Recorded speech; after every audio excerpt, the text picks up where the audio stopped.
Kitongole kya National ku ssengejjero ly'amazzi ly'e Katosi Water Treatment Plant beegasse n'eddwaliro erya Herona Kisoga okukebera abantu omusaayi gw'akawuka kaleeta mu Kenya ssukaali n'endwadde endala bikoleddwa nga beegasse ku nsi zonna olunaku olwa siriimu okusinziira ku Joseph Tweheyo maneja w'essengejjero bakikoze mu bakozi baabwe ssaako n'abatuuze okuva mu byalo ebiriraanyeewo.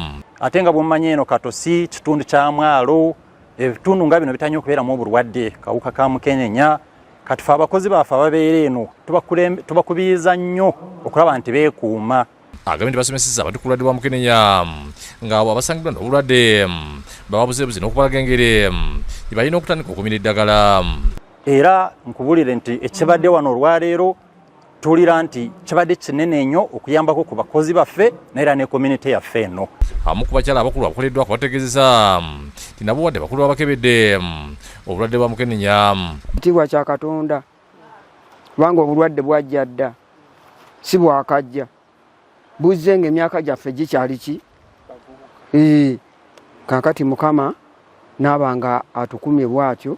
Ye Dr. Henry Gavin Mukalaze akuliddemu abasaba annyonnyodde ku bujjanjabi obugabiddwa.